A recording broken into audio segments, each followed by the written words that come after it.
ಆತ್ಮೀಯ ಸಹೋದರ ಸಹೋದರಿಯರೇ, ಇಲ್ಲಿಯವರೆಗೆ ಚಿತ್ರದುರ್ಗ ಲಾಡ್ಜ್ ನಡೆದು ಬಂದ ದಾರಿ ಎಂತಹದು. ಅನೇಕ ಮಹನೀಯರು ಈ ಲಾಡ್ಜಿಗೆ ಸಂದರ್ಶನವನ್ನು ನೀಡಿದ್ದಾರೆ. ಅದರಲ್ಲೇ ನನಗೆ ನೆನಪಿರುವಂತೆ ನಿಜವಾಗಲೂ ಥಿಯಾಸಫಿಗೆ ತಮ್ಮ ಜೀವನವನ್ನೇ ಅರ್ಪಿಸಿಕೊಂಡಂತಹ ಮಹಾಪುರುಷರಾದಂತಹ ರಾಚಪ್ಪನವರಾಗಲಿ, ವಾಸುದೇವನವರಾಗಲಿ, ಅವರನ್ನು ನೋಡಿದರೆ ಸಾಕು ಭಕ್ತಿ ಭಾವ ಉಕ್ಕಿ ಬರ್ತಾ ಇತ್ತು. ಅಂತ ಅನೇಕ ಮಹನೀಯರು ಈ ಲಾಡ್ಜಿಗೆ ಸಂದರ್ಶನ ನೀಡಿದ್ದಾರೆ. ಈ ಲಾಡ್ಜು ತನ್ನ ಶಕ್ತ್ಯಾನುಸಾರ ಸಾರ್ವಜನಿಕರಿಗೆ ಉಪಯೋಗವಾಗುವ ರೀತಿಯಲ್ಲಿ ತನ್ನ ಸೇವೆಯನ್ನು ಸಲ್ಲಿಸುತ್ತಾ ಬಂದಿದೆ. ಇದು ಒಂದು ಹೆಮ್ಮೆಯ ವಿಷಯವೇ. ಒಂದು ಸಂಸ್ಥೆ 120 ವರ್ಷಗಳ ಕಾಲ ಸುದೀರ್ಘವಾಗಿ ತನ್ನ ಸೇವೆಯನ್ನು ಸಲ್ಲಿಸುತ್ತಾ ಬಂದಿದೆ ಅಂದರೆ ಇದು ಸಾಧಾರಣ ಕೆಲಸ ಅಲ್ಲ. ಯಾಕಂದರೆ ಇತ್ತೀಚಿನ ನಾವು ಸಂಘ ಸಂಸ್ಥೆಗಳನ್ನು ನೋಡ್ತಾ ಇದ್ದರೆ, ಒಂದು ಸಂಸ್ಥೆ ಪ್ರಾರಂಭವಾದ ಒಂದು ದಶಕದಲ್ಲೇ ಅದರ ಆಯುಷ್ಯ ಮುಗಿದು ಹೋಗ್ತದೆ. ಆಂತರಿಕ ಸಂಘರ್ಷಗಳು ಉಂಟಾಗ್ತವೆ. ಇಂತಹ ಸಂದರ್ಭದಲ್ಲಿ ಈ ಲಾಡ್ಜು 120 ವರ್ಷ ಕಾಲ ಚಿರಂತನವಾಗಿ ತನ್ನ ಸೇವೆಯನ್ನು ಸಲ್ಲಿಸುತ್ತಾ ಬಂದಿರುವುದು ನಿಜಕ್ಕೂ ಶ್ಲಾಘನೀಯ. ಈ ಸಂದರ್ಭಕ್ಕನುಸಾರವಾಗಿ ಇಂದಿನ ಒಂದು ವ್ಯಾಸಂಗ ಗೋಷ್ಠಿಯನ್ನು ಈ ಲಾಡ್ಜಿನವರು ನನ್ನ ನಿರ್ದೇಶನದಲ್ಲಿ ಏರ್ಪಡಿಸಿದ್ದಾರೆ. ಇದಕ್ಕೆ ನಾವು ಆರಿಸಿಕೊಂಡ ವಿಷಯ ಜಿಡ್ಡು ಕೃಷ್ಣಮೂರ್ತಿಯವರ ಜೀವನ ಮತ್ತು ಸಂದರ್ಶನ. ನಾವು ಯಾಕೆ ಜಿಡ್ಡು ಕೃಷ್ಣಮೂರ್ತಿಯವರ ಬೋಧನೆಗಳನ್ನು ಆರಿಸ್ಕೊಂಡಿವಿ ಅಂದರೆ, ಮುಂದಿನ ಪೀಳಿಗೆಗೆ ಎಲ್ಲಿ ನಮ್ಮ ಥಿಯೋಸಾಫಿ ಹೇಳುವಂತೆ 6ನೇ ಮಹಾವಂಶಕ್ಕೆ ಕಾಲಿಡುವ ಈ ಮನುಕುಲ, ಅದಕ್ಕೆ ಅಗತ್ಯವಾದ ಬೋಧನೆಗಳು ಕೇವಲ ಜಿಡ್ಡು ಕೃಷ್ಣಮೂರ್ತಿಯವರ ಬೋಧನೆಗಳು ಮಾತ್ರ. ಆದ್ದರಿಂದ ಅಂತಹ ಬೋಧನೆಗಳ ಅವಶ್ಯಕತೆ ಈಗಿರುವುದರಿಂದ ಈ ಸಂದರ್ಭಕ್ಕನುಗುಣವಾಗಿ ನಾವು ಜಿಡ್ಡು ಕೃಷ್ಣಮೂರ್ತಿಯವರ ಜೀವನ ಮತ್ತು ಸಂದರ್ಶನ ಅನ್ನುವ ಒಂದು ವಿಷಯವನ್ನು ಇಲ್ಲಿ ಆರಿಸ್ಕೊಂಡಿದ್ದೇವೆ. ಇದಕ್ಕೆ ನಮಗೆ 4 ಉಪನ್ಯಾಸಗಳನ್ನು ನಾವು ಏರ್ಪಡಿಸಿಕೊಂಡಿದ್ದೇವೆ. ದಯವಿಟ್ಟು ಜಿಡ್ಡು ಕೃಷ್ಣಮೂರ್ತಿಯವರ ಬೋಧನೆಗಳನ್ನು ಭಾಳ ಶಾಂತ ಚಿತ್ತದಿಂದ ಕೇಳಿ. ಅವರು ಏನು ಹೇಳ್ತಾ ಇದ್ದಾರೆ ಅದು ನಮಗೆ ಎಷ್ಟರ ಮಟ್ಟಿಗೆ ಅನ್ವಯವಾಗುತ್ತದೆ ಅನ್ನೋದನ್ನು ನಾವು ನೋಡಬೇಕು. ಜಿಡ್ಡು ಕೃಷ್ಣಮೂರ್ತಿಯವರು 20ನೇ ಶತಮಾನದ ಒಬ್ಬ ಮಹಾನ್ ಚಿಂತಕ.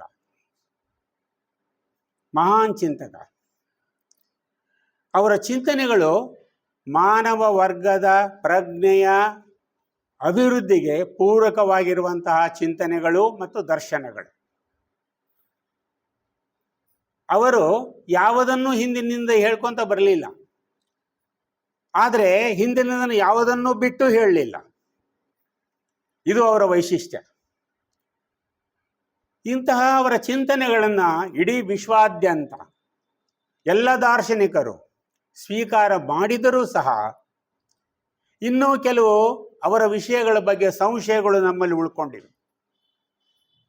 ಕೃಷ್ಣಮೂರ್ತಿಯವರ ಬಗ್ಗೆ ಇನ್ನೂ ಸಂಶಯವನ್ನು ವ್ಯಕ್ತಪಡಿಸುವಂತಹ ಕೆಲವು ಪ್ರಶ್ನೆಗಳು ಉದ್ಭವಿಸಿವೆ. ಅದರಲ್ಲಿ ಕೆಲವನ್ನು ನೋಡೋಣ.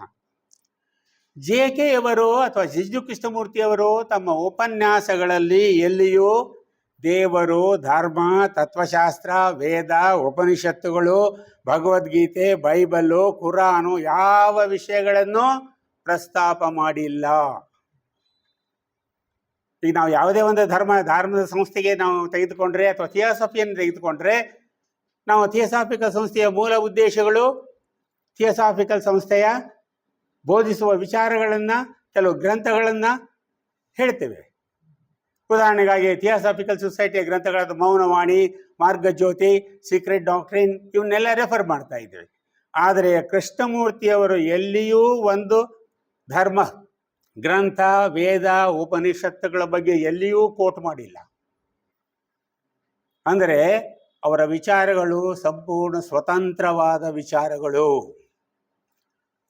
ಅವರ ಭಾಷಣಗಳು ಹೇಗಿರ್ತಿದ್ವು ಅಂದರೆ, ಏನು ನಮ್ಮ ಪುಣ್ಯ, ನಾನು ಸುಮಾರು ಅವ್ರನ್ನ 10 ವರ್ಷ ಅವರ ಭಾಷಣಗಳನ್ನು ಸತತವಾಗಿ ಕೇಳಿದ್ದೇನೆ. ಅವರ ಭಾಷಣಗಳ ವೈಶಿಷ್ಟ್ಯ ಏನಂದರೆ ಸ್ಪಾಂಟೇನಿಟಿ. ತಕ್ಷಣ ತನ್ನಿಂದ ಓತಪ್ರೋತವಾಗಿ ಹರಿದು ಬರ್ತದೆ. ಏದು ಒಂದು ನೋಟ್ಸ್ ಆಗಲಿ, ಪ್ರಿಪರೇಷನ್ ಆಗಲಿ ಯಾವುದೂ ಇರ್ತಿದ್ದಿಲ್ಲ ಅವರ ಹತ್ರ.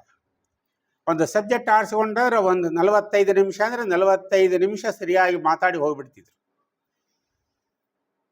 ಅಂಥ ಒಂದು ವಾಗ್ಝರಿ ಅವರಲ್ಲಿ ಇತ್ತು. ಅದು ಹೇಗೆ ಬಂತು ಅನ್ನೋದನ್ನು ಸ್ವಲ್ಪ ಮುಂದೆ ಸೂಕ್ಷ್ಮವಾಗಿ ಹೇಳ್ತೀನಿ ನಾನು. ಯಾವ ಗ್ರಂಥಗಳನ್ನು ಅವರು ಉಲ್ಲೇಖಿಸಿಲ್ಲ. ಮತ್ತು ಅವರು ಏನು ಹೇಳ್ತಾರೆ ಅಂದರೆ, ಈ ಗ್ರಂಥಗಳ ಅವಲಂಬನೆಯೇ ಮನುಷ್ಯನ ಬಂಧನಕ್ಕೆ ಕಾರಣ.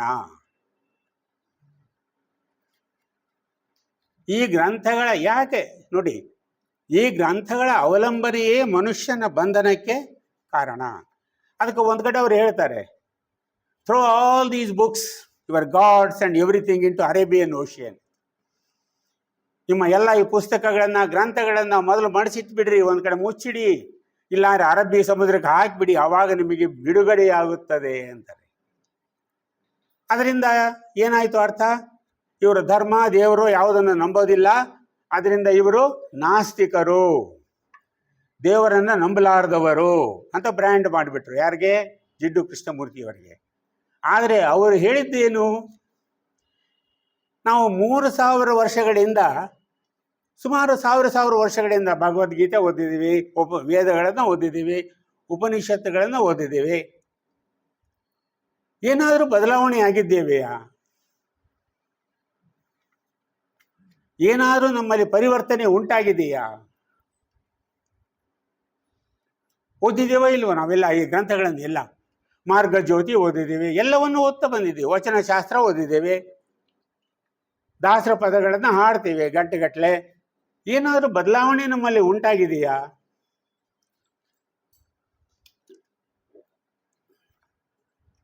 ಏನು ಅನ್ನಿಸ್ತದೆ ನಿಮಗೆ? ನಮ್ಮಲ್ಲಿ ಏನಾದರೂ ಪರಿವರ್ತನೆ ಉಂಟಾಗಿದೆಯಾ? ಆಂತರಿಕ ಪರಿವರ್ತನೆ ಉಂಟಾಗಿದೆಯಾ? ಒಂದು ಶ್ಲೋಕ ತೆಗೆದುಕೊಳ್ಳೋಣ, ಭಗವದ್ಗೀತೆ. ಯದಾ ಯದಾ ಈ ಧರ್ಮಸ್ಯ ಗ್ಲಾನಿರ್ಭವತಿ ಭಾರತ ಅಭ್ಯುತ್ಥಾನಂ ಅಧರ್ಮಸ್ಯ ಎಸ್ ತದಾತ್ಮಾನಂ ಸೃಜಾಮ್ಯಹಂ ಧರ್ಮ ಸಂಸ್ಥಾಪನಾರ್ಥಾಯ ಸಂಭವಾಮಿ ಯುಗೆ ಯುಗೆ. ಯಾವಾಗ ಬರ್ತಾನೆ ಶ್ರೀಕೃಷ್ಣ? ಶ್ರೀಕೃಷ್ಣ ಯಾವಾಗ ಬರ್ತಾನೆ? ಅಧರ್ಮ ಜಾಸ್ತಿ ಆಗಬೇಕು ಅಂತ. ಅಧರ್ಮ ಜಾಸ್ತಿ ಆದಾಗಿ ಧರ್ಮ ನಾಶ ಉಂಟಾದಾಗ ನಾನು ಧರ್ಮ ರಕ್ಷಣೆಗಾಗಿ ಬರ್ತೇನೆ ಅಂತ. ಅಧರ್ಮವನ್ನು ಉಂಟು ಮಾಡಿ ನಮಗೆ ಶ್ರೀಕೃಷ್ಣ ಬೇಗ ಬರಬೇಕಾದ್ರೆ ನಾವೇನು ಮಾಡಬೇಕು?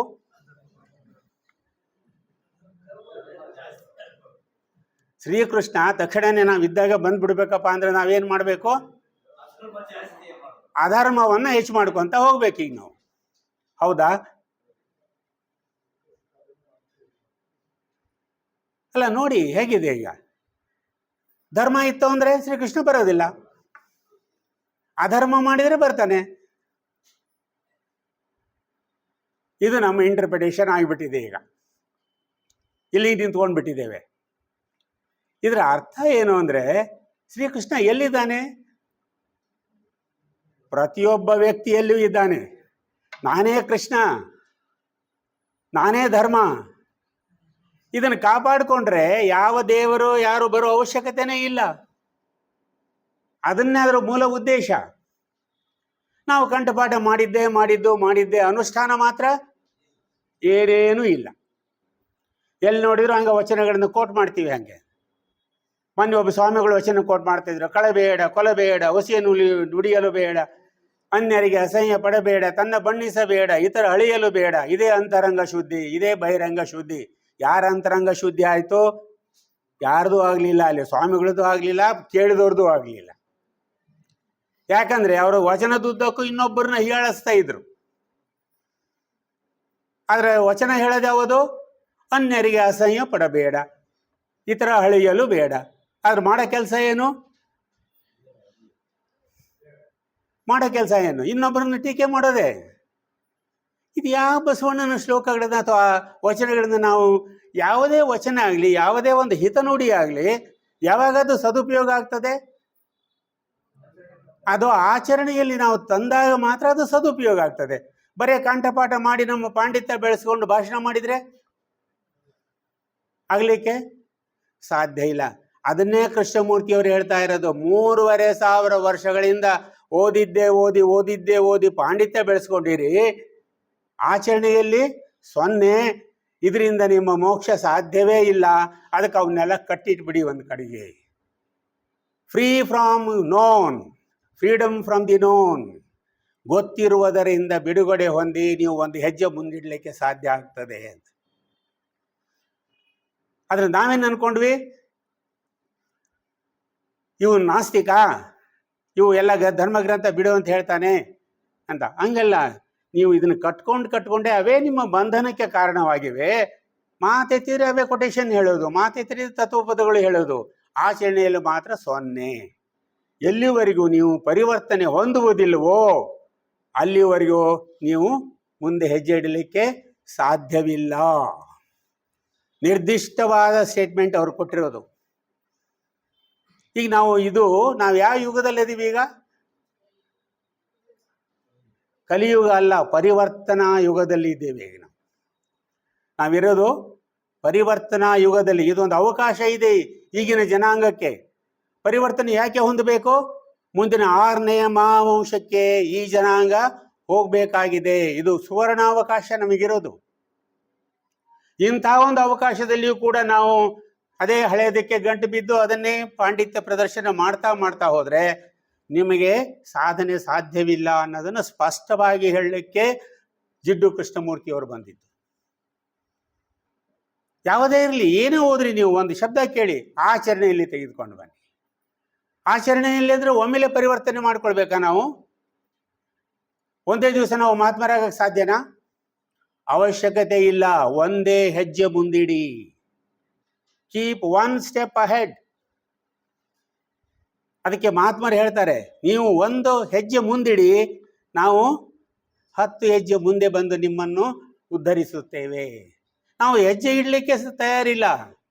ಈ ಪೊಲೀಸರು ಪರೇಡ್ ಮಾಡ್ತಾ ಇರ್ತಾರಲ್ಲ, ಲೆಫ್ಟ್ ರೈಟ್ ಕೊಂದು ನಿಂತಲ್ಲೇ, ಅದೇ ರೀತಿ ನಾವು ಮಾಡ್ತಾ ಇದ್ದೀವಿ. ಅದನ್ನೇ ಓದಿದ್ದು, ಹೇಳಿದ್ದು, ಕೇಳಿದ್ದು.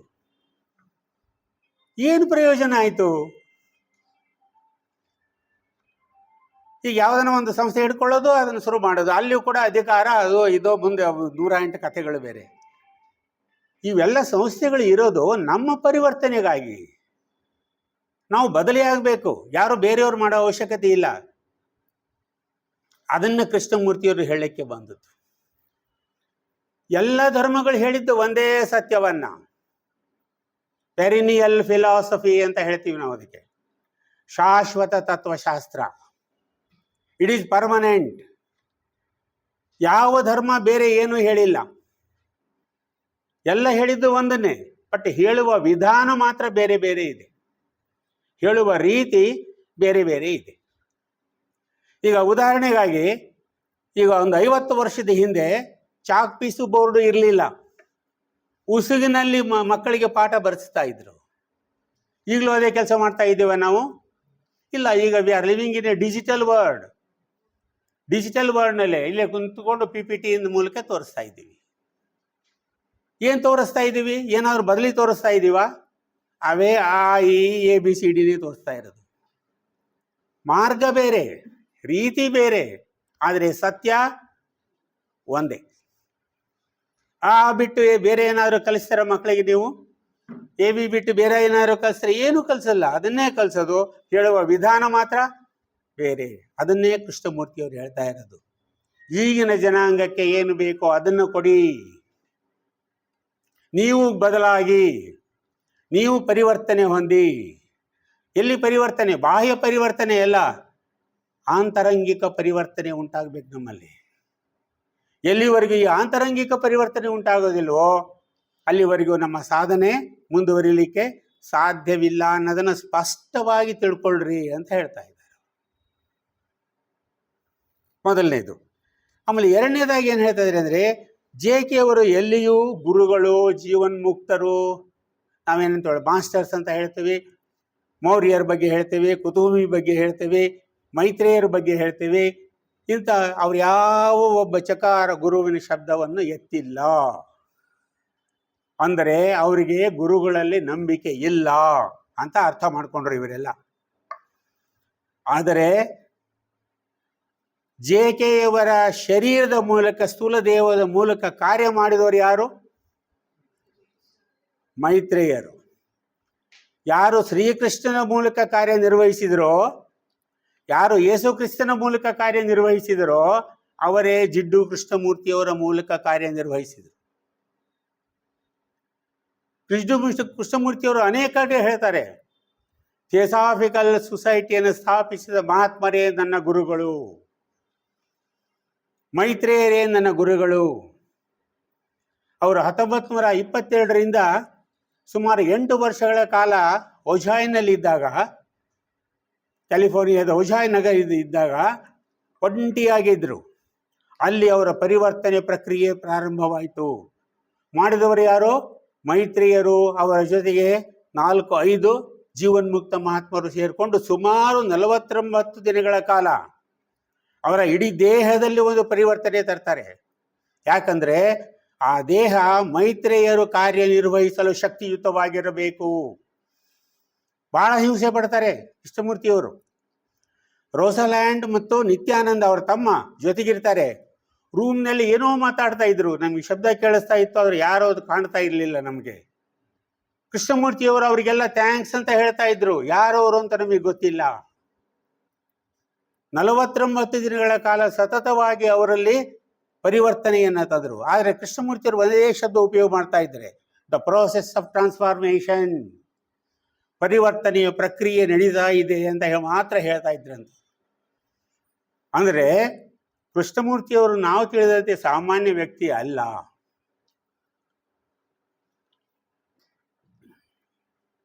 ಗುರುಗಳಲ್ಲಿ ನಂಬಿಕೆ ಇದ್ದಿಲ್ಲ ಅನ್ನೋದು ಕೂಡ ಸುಳ್ಳು.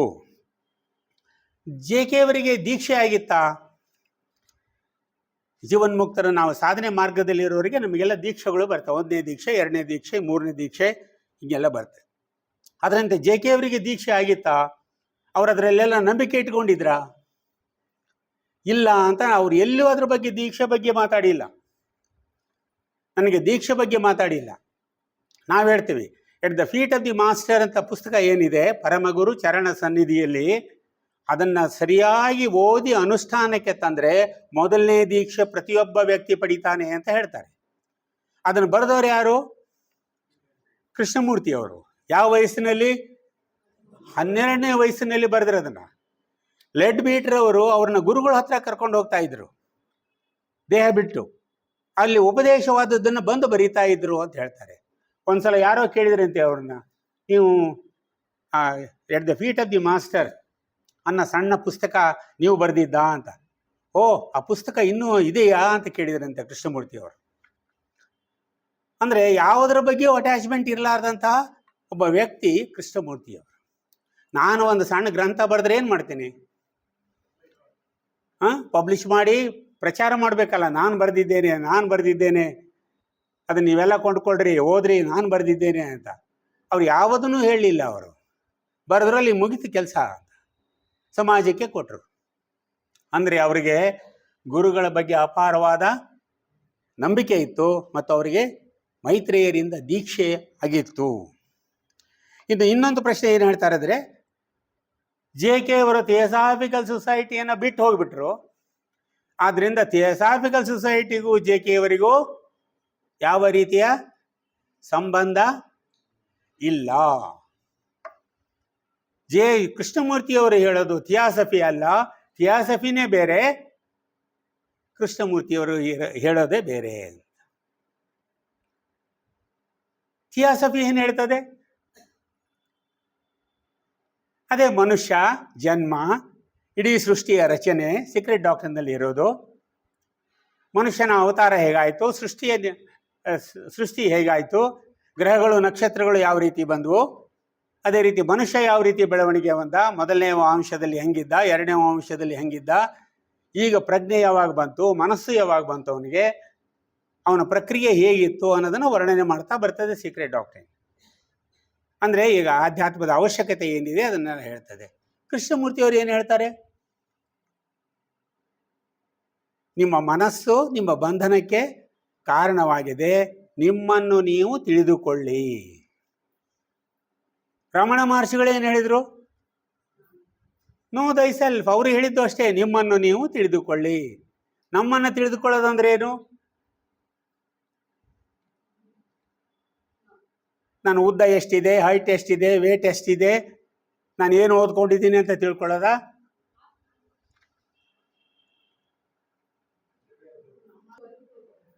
ನಮ್ಮನ್ನು ನಾವು ತಿಳ್ಕೊಳ್ಳೋದಂದ್ರೆ ಏನು?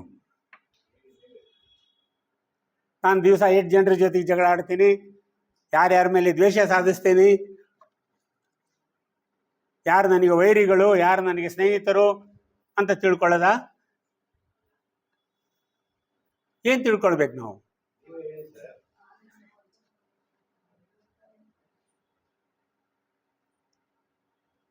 ನನ್ನಲ್ಲಿ ಏನಿದೆ, ನನ್ನ ಜೀವಿತದ ಉದ್ದೇಶವೇನು,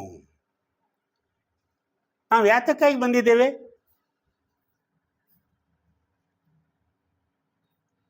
ಭೂಮಿಗೆ ಬಂದಿದ್ದೀವೋ ಇಲ್ವೋ? ನಾವು ಯಾತಕ್ಕಾಗಿ ಬಂದಿದ್ದೇವೆ?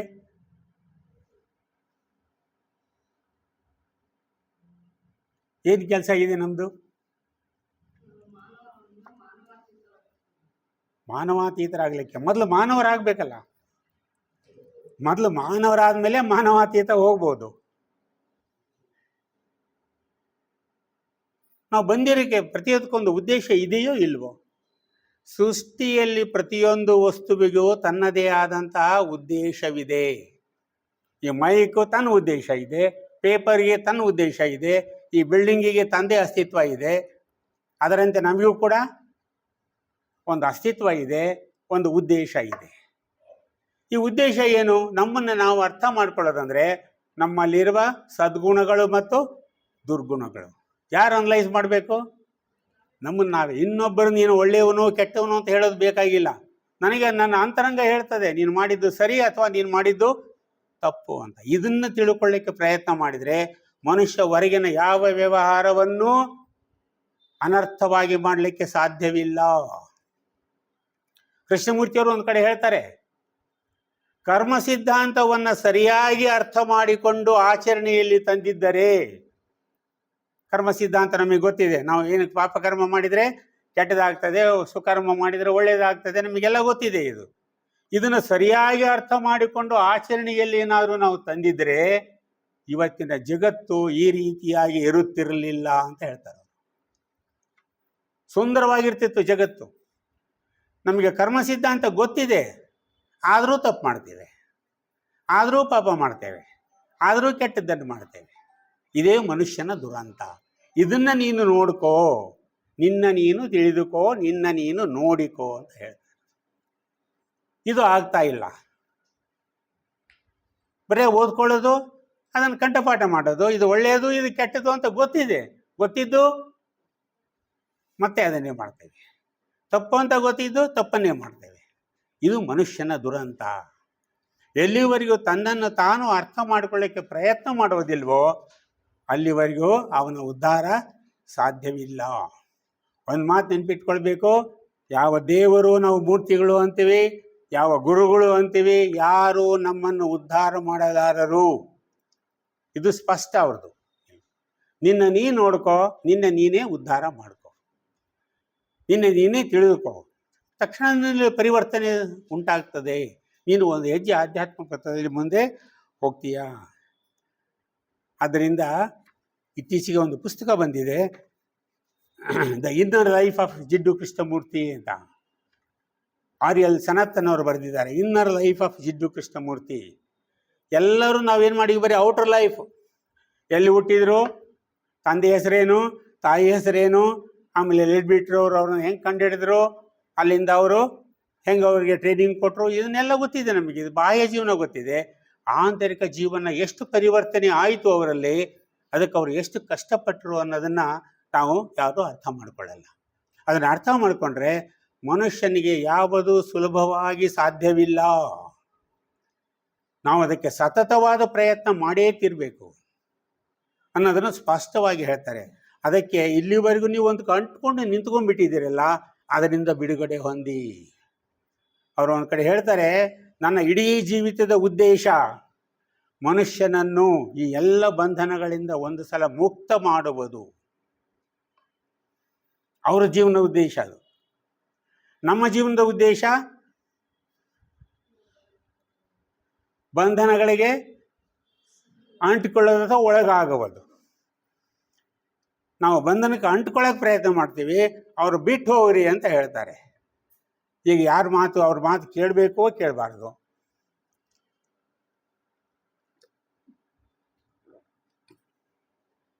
ನಿಮ್ಗೇನು ಅನ್ನಿಸ್ತದೆ? ಕೃಷ್ಣಮೂರ್ತಿ ಅವರು ಸರಿ ಅನ್ನಿಸ್ತದೆಯೋ ಅಥವಾ ನಮ್ಮ ಅಭಿಪ್ರಾಯ ಸರಿ ಅನ್ನಿಸ್ತದೆಯೋ?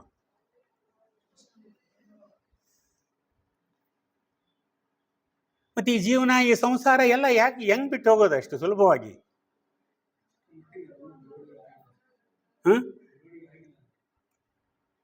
ಅಲ್ಲ, ನಮಗಂತೂ ಬೆಳವಣಿಗೆ ಆಗಿಲ್ಲ, ಬಿಟ್ಟು ಹೋಗುವಂತ ಅವ್ರು ಹೇಳ್ತಾರೆ. ಎಲ್ಲರಿಂದ ಮುಕ್ತ ಹೊಂದ್ರಿ ಅಂತ ಹೇಳ್ತಾರೆ, ಇದು ಯಾವ್ದಕ್ಕೂ ಅಂಟ್ಕೋಬೇಡ್ರಿ ಅಂತ ಹೇಳ್ತಾರೆ. ಅವರು ಸರಿನೋ ನಾವು ಸರಿನೋ?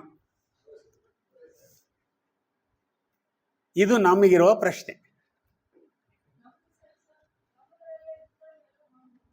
ನಮ್ಮದು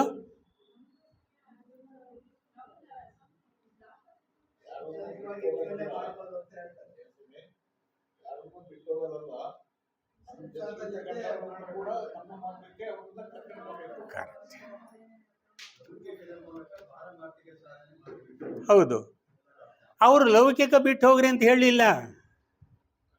ಇವು ಬಂಧನಗಳನ್ನ ನೀವು ಸೃಷ್ಟಿ ಮಾಡ್ಕೊಂಡಿರಿ, ಅವರಿಂದ ಬಿಡುಗಡೆ ಹೊಂತ ಬರ್ರಿ ಅಂತ ಹೇಳ್ತಾ ಇರೋದು. ಅವ್ರು ಲೌಕಿಕ ಬಿಟ್ಟು ಎಲ್ಲರೂ ಕಾಡಿಗೆ ಹೋಗಿಬಿಡ್ರಿ ಅಂತ ಹೇಳಿಲ್ಲ ಅವರು.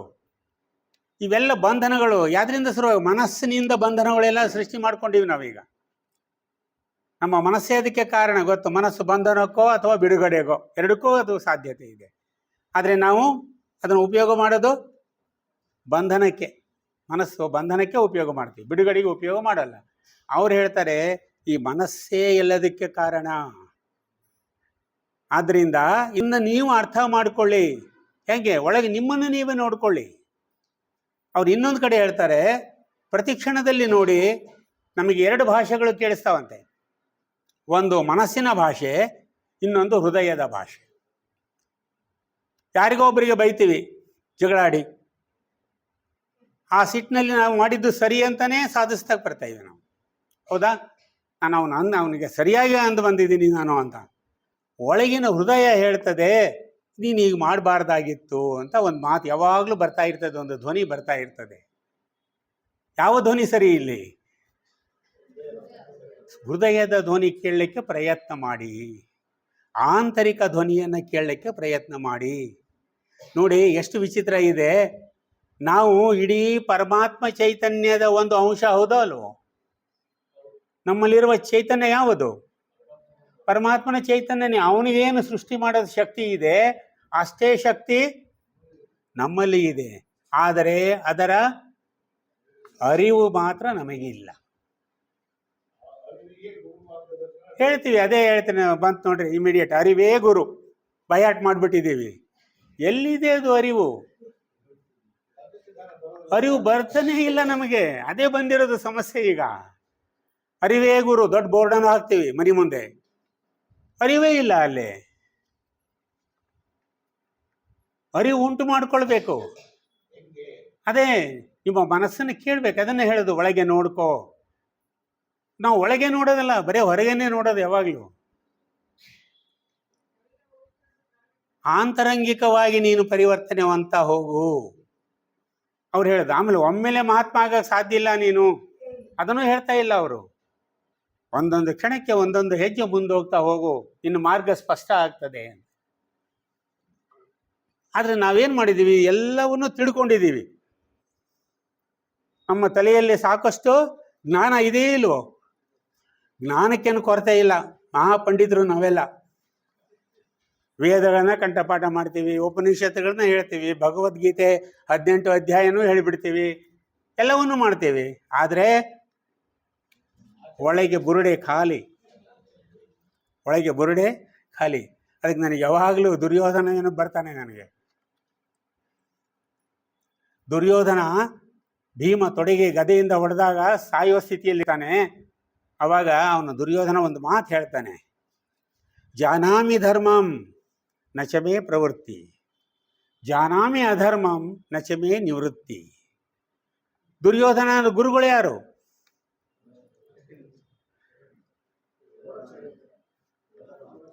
ಶಕುನಿ ಅಂದ್ರೆ ಇವರು.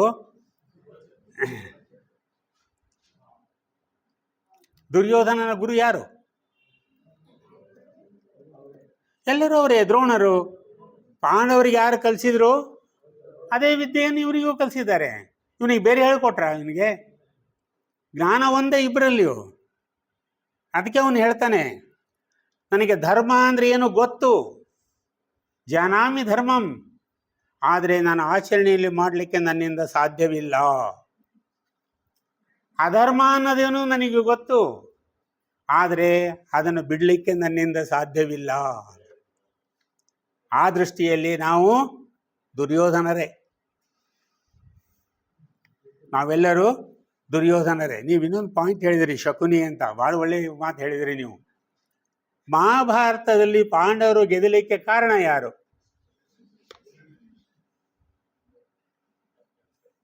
ಯಾರು? ಶಕುನಿನೇ, ಕೃಷ್ಣ ಅಲ್ಲ. ಶಕುನಿನೇ ಕಾರಣ. ಅವನಿಗೆ ಕೌರವರ ಮೇಲೆ ಸೇಡು ತೀರಿಸ್ಕೋಬೇಕಾಗಿತ್ತು, ಅದಕ್ಕೆ ಪ್ರಚೋದನೆ ಮಾಡ್ತಾ ಇದ್ದ. ಅದಕ್ಕೆ ನಮ್ಮ ಉದ್ಧಾರ ಆಗಬೇಕಾದ್ರೆ ನಮ್ಮ ಸುತ್ತಮುತ್ತ ಶಕುನಿಗಳು ಇರಬೇಕು. ನಮ್ಮ ಉದ್ಧಾರ ಆಗಬೇಕಾದ್ರೆ ನಮ್ಮ ಸುತ್ತಮುತ್ತ ಶಕುನಿಗಳು ಯಾವಾಗಲೂ ಇರಬೇಕು. ಇರಬಾರ್ದು? ಇರಬೇಕು.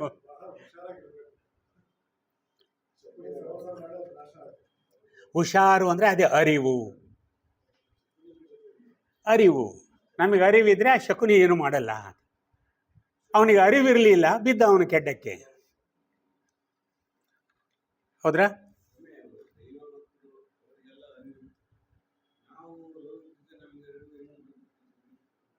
ಲೌಕಿಕನ ಯಾರು ದೇವರು? ನಾವು ಅದೇ ಅಂಶ ನಮ್ಮಲ್ಲಿ ಇರೋದು. ಇದೇ ನಾವು ತಿಳ್ಕೊಳ್ಳೋದು ತಪ್ಪು. ಅವಾಗಿನ ಪಾಂಡವ, ಅವಾಗಿನ ಶಕುನಿ, ಅವಾಗಿನ ದುರ್ಯೋಧನ ಬೇರೆ ಅಲ್ಲ, ಈಗಿನವರು ಬೇರೆ ಅಲ್ಲ. ಅವರೇ ನಾವು. ಅವಾಗಿನ ಹುಟ್ಟಿದ್ವೋ ನಮಗೆ ಗೊತ್ತಿಲ್ಲ. ಏನು ಪಾಂಡವರ ಕಡೆ ಇದ್ದೀವೋ ಕೌರವರ ಕಡೆ ಇದ್ದೀವೋ ಗೊತ್ತಿಲ್ಲ ನಮಗೆ. ನಾವಂತೂ ಇದ್ವಿ ಅವಾಗ. ಈಗಿರೋರು ನಾವೇ. ಅವಾಗಿನವರು ಭಕ್ತಿ ಇತ್ರಿ, ಈಗ ನಮಗಿಲ್ರಿ ಅನ್ನಕ್ ಬರೋದೇ ಇಲ್ಲ.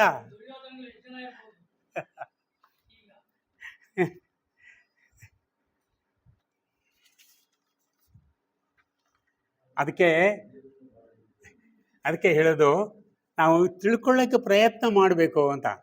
ನಾವೇನು ಮಾಡ್ತೀವಿ? ವಿಷಯಗಳನ್ನ ಸಾಕಷ್ಟು ಸಂಗ್ರಹ ಮಾಡ್ತೀವಿ, ಬಿಟ್ಟು ಹೋಗ್ಬಿಡ್ತೀವಿ ಅಷ್ಟೇ. ಅದ್ರ ಬಗ್ಗೆ ಮಂಥನ ಮಾಡೋದಿಲ್ಲ, ಅದ್ರ ಬಗ್ಗೆ ಚಿಂತನೆ ಮಾಡೋದಿಲ್ಲ. ಚಿಂತನೆ ಮಾಡಲಿಕ್ಕೆ ಪ್ರಯತ್ನ ಮಾಡಿದರೆ ನಮಗೆ ಸ್ವಲ್ಪ ಸ್ವಲ್ಪ ಬೆಳಕು ಅಥವಾ ಹೊಳವು ಅಂತ ಏನು ಹೇಳ್ತೀವಿ, ಅದು ಕಾಣಲಿಕ್ಕೆ ಪ್ರಯತ್ನ ಆಗ್ತದೆ. ಅದನ್ನು ನಾವು ಮಾಡೋದಿಲ್ಲ. ಈಗ ಉಪನ್ಯಾಸ ಕೇಳಿದ್ಕೊಳ್ಳಿ ಬಿಟ್ಟು ಹೋಗ್ಬಿಡ್ತೀವಿ, ಅಲ್ಲಿಗೆ ಮುಗೀತಲ್ಲಿಗೆ. ಮತ್ತು ಇನ್ನೊಂದ್ಸಲ ಯಾವಾಗೋ ಕಂಡಾಗೋ ಒಂದ್ಸಲ ಏನೋ ಹೇಳಿದ್ರು ಅಂತ ನಾವು ಅದ್ರ ಬಗ್ಗೆ ಕಾಂಟೆಂಪ್ಲೇಷನ್ ಅಂತ ಏನು ಹೇಳ್ತೀವಲ್ಲ, ನಾವು ಅದನ್ನು ಮಾಡೋಕ್ಕೆ ತಯಾರಿಲ್ಲ. ನಾವು we are not contemplating the things, simply we are following, that's all. ಆಮೇಲೆ ಅದರಲ್ಲಿ ನೀವು ಏನು ಮಾಡ್ತೀವಿ, ಮನುಷ್ಯನ ಮನಸ್ಸು ಎಷ್ಟು ದುರ್ಬಲ ಇದೆ ಅಂದರೆ ಶಾರ್ಟ್ಕಟ್ ಮೆಥಡ್ ಏನಾದರೂ ಇದೆಯಾ ಅಂತ. ದೇವರ ದರ್ಶನಕ್ಕೆ ಕ್ಯೂ ಭಾಳ ದೊಡ್ಡದಿದ್ರೆ ಏನು ಮಾಡ್ತೀವಿ?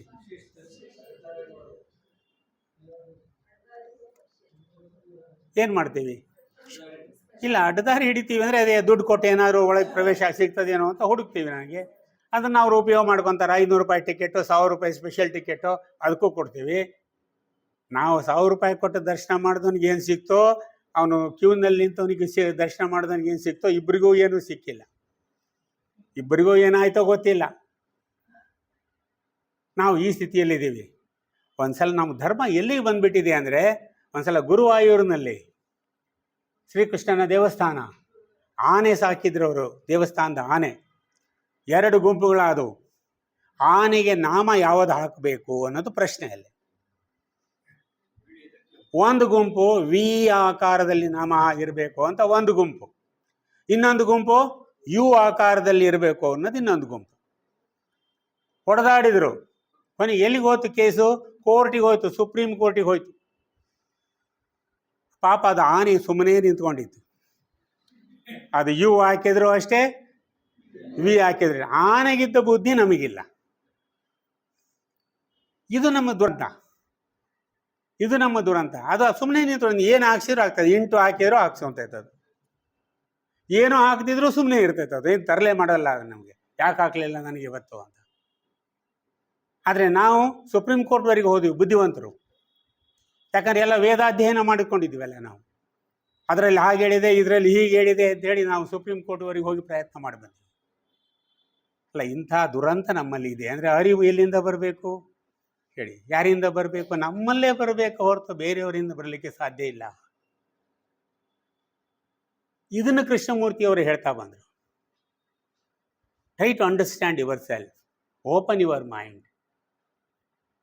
ಅದನ್ನೇ ಬ್ಲಾವಟ್ಸ್ಕಿ ಅವರು ಹೇಳಿದರು, ಪ್ರಾಕ್ಟಿಕಲ್ ಥಿಯಾಸಫಿ. ಥಿಯಾಸಫಿ ಅಂದರೆ ಕೇವಲ ಪುಸ್ತಕಗಳು ಅಲ್ಲ. ಥಿಯಾಸಫಿ ಅಂದರೆ ಕೇವಲ ತತ್ವಗಳು, ಬೋಧಿಸುವ ತತ್ವಗಳಲ್ಲ. Theosophy is a way of life.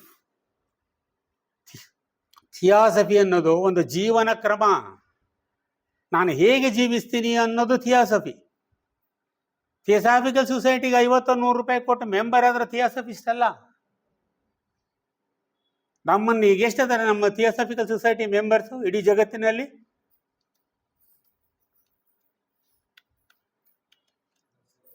30,000 ಇದ್ದಾರೆ. 3,000 ಕರ್ನಾಟಕದಲ್ಲೇ ಇದ್ದೀವಿ,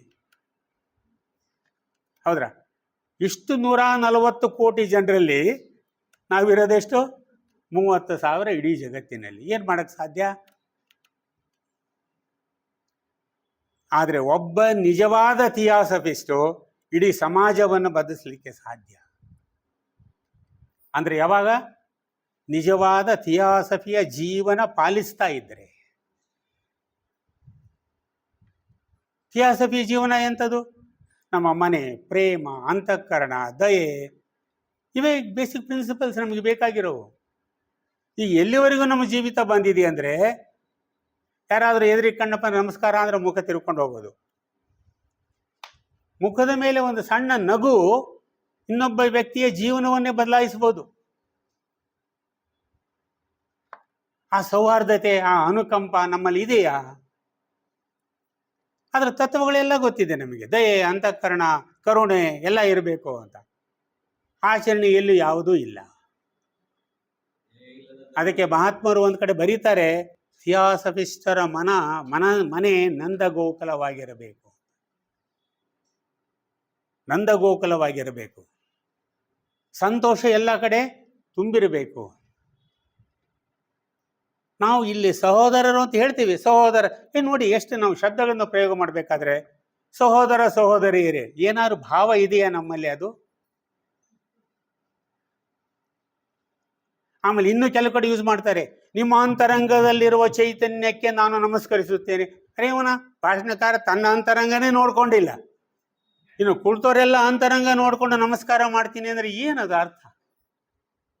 ಎಷ್ಟು ಡೋಂಗಿತನ ನಮ್ಮಲ್ಲಿ ಇದೆಯಲ್ಲ. ಎಲ್ಲಿವರೆಗೂ ಈ ಮೋಸ, ಈ ಡೋಂಗಿತನ ಇದು ಬಿಡೋದಿಲ್ವೋ ಅಲ್ಲಿವರೆಗೂ ನಾವು ಮನುಷ್ಯರೇ ಆಗ್ಲಿಕ್ಕೆ ಸಾಧ್ಯ ಇಲ್ಲ. ಮನುಷ್ಯರಲ್ದವ್ರ ಹತ್ರ ದಯೆ, ಅಂತಃಕರಣ, ಪ್ರೇಮ ಇವು ಉದಿಸಲಿಕ್ಕೆ ಸಾಧ್ಯನೇ ಇಲ್ಲ. ಅದರಿಂದ ಪರಿವರ್ತನೆ ಉಂಟಾಗಬೇಕು. ಎಲ್ಲಿ? ನಮ್ಮಲ್ಲಿ ಒಂದೊಂದು ಹೆಜ್ಜೆ ಪರಿವರ್ತನೆ ಉಂಟಾಗಬೇಕು. ಸಣ್ಣ ಸಣ್ಣ ವಿಷಯಗಳಲ್ಲಿ ಪರಿವರ್ತನೆ ಉಂಟಾಗಬೇಕು. ಅಂತಹ ಪರಿವರ್ತನೆ ಮಾಡುವ ಕಾರ್ಯನೇ ಈ ಥಿಯಾಸಾಫಿಕಲ್ ಸೊಸೈಟಿಯ ಮೂಲ ಉದ್ದೇಶ. ಇಂಥ ಪರಿವರ್ತಿತ ಜನಾಂಗವೇ ಮುಂದೆ 6ನೇ ಮಹಾವಂಶಕ್ಕೆ ಆಯ್ಕೆಯಾಗುವುದು, ತಿಳಿದುಕೊಳ್ಳಿ. ಅದಕ್ಕಾಗಿಯೇ ಜೆ ಕೃಷ್ಣಮೂರ್ತಿಯವರು ತಮ್ಮ ಪ್ರವಚನಗಳನ್ನು ಪ್ರಾರಂಭ ಮಾಡಿದರು. ಮನುಷ್ಯನಲ್ಲಿ ಆಂತರಿಕ ಪರಿವರ್ತನೆ ಬರಬೇಕು. ಎಲ್ಲಿವರೆಗೂ ಬರೋದಿಲ್ಲ ಅವನಿಗೂ ಅದೇ, ಇಲ್ಲಿ ಸಲ್ಲದವರು ಅಲ್ಲಿಯೂ ಸಲ್ಲರಲ್ಲ. ಬಯಾರ್ಟಿದೆ, ಅದು ಗೊತ್ತಿದ್ದು ನಾವು ಇಲ್ಲಿನೂ ಸಲ್ವಲ್ವಿ, ಅಲ್ಲೇನೂ ಸಲ್ವಲ್ವಿ. ಇಂಥ ವಿಚಿತ್ರ ಪರಿಸ್ಥಿತಿಯಲ್ಲಿ ನಾವಿದ್ದೇವೆ. ಇದನ್ನ ಸ್ಪಷ್ಟ ಮಾಡಿಕೊಳ್ಳೋದಕ್ಕಾಗಿಯೇ ಕೃಷ್ಣಮೂರ್ತಿಯವರು ಪ್ರವಚನ ಸ್ಟಾರ್ಟ್ ಮಾಡಿದ್ರು. ಬಹಳ ಕ್ಲಿಷ್ಟ ಅನಿಸ್ತದೆ, ಓದಿದ್ರಿ ಏನು ತಲೆ ಬೀಳ ಅರ್ಥ ಆಗೋಲ್ದಲ್ರಿ ಇದು ಅಂತ ಅನಿಸ್ತದೆ ನಮಗೆ. ಸುಮ್ಮನೆ ಕುಂತ್ಕೊಂಡು ಒಂದೇ ಪ್ಯಾರಾ ಓದ್ರಿ, ಅರ್ಥ ಮಾಡ್ಕೊಳ್ಳಿ. ಏನು ಪುಸ್ತಕ ಓದಿ ಕಂಠಪಾಠ ಮಾಡೋ ಅವಶ್ಯಕತೆ ಇಲ್ಲ. ಒಂದು ಪ್ಯಾರಾ ಓದ್ಕೊಂಡು ಅರ್ಥ ಮಾಡ್ಕೊಳ್ಳಿ. ಅದು ಒಳಗಿಳಿತಾ ಇದೆ, ಕೃಷ್ಣಮೂರ್ತಿಯ ಭಾಷೆ ಒಳಗಿಳಿತಾ ಇದೆ.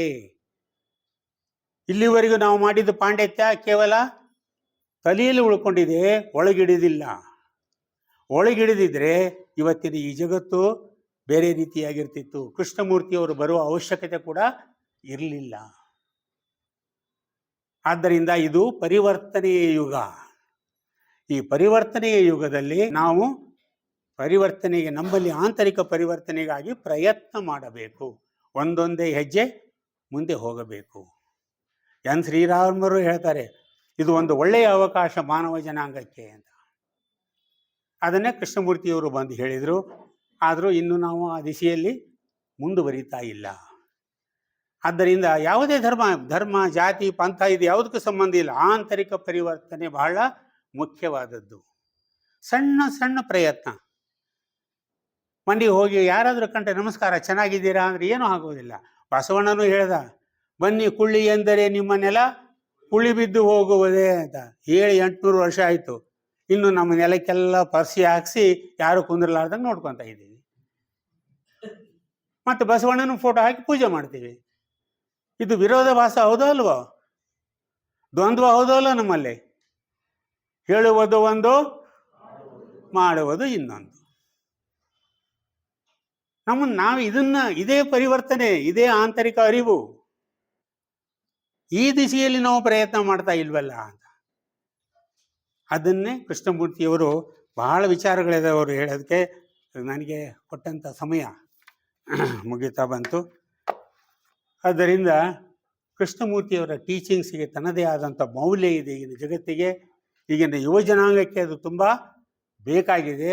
ಅದರ ಹತ್ರ ಅವರ ಮನಸ್ಸನ್ನು ನಾವು ಹರಿಸಬೇಕಾಗಿದೆ. ಈಗ ಅದಕ್ಕಾಗಿ ನಾವು ಥಿಯೋಸಾಫಿಕಲ್ ಸೊಸೈಟಿ ಅಥವಾ ಎಲ್ಲರೂ ಪ್ರಯತ್ನ ಮಾಡಬೇಕಾಗಿದೆ ಅಂತ ಹೇಳ್ತಾ ನಾನು 2 ಮಾತುಗಳನ್ನು ಮುಗಿಸ್ತಾ